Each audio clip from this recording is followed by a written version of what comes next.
Сергеевское водохранилище является важным гидротехническим объектом региона. Цель проекта – наглядно показать значение водохранилища для природы и экономики района, расширить знания о родном крае и привлечь внимание к вопросам для присутствия.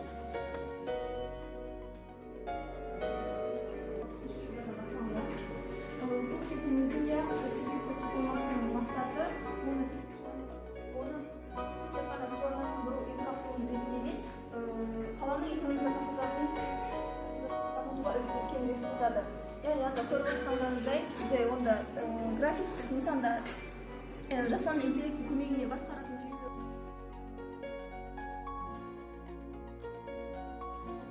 Түстеріне боялған. Алдын басында шыршалар және де шамдар бар. Бұл макет жасалған. Заманауи стильде жасалған. Әйнектері көгілдір түстермен боялып және де ою-өрнектері боялған. Оның үстің жақында туы бар. Территория здоровья, спорта и традиции.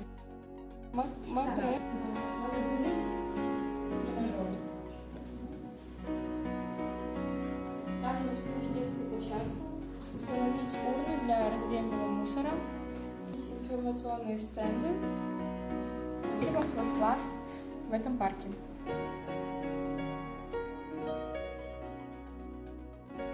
Это декорирование пришкольного пространства. Основной композицией послужила потолочная плитка. На ней мы разместили декоративные элементы и воздушного пластилина.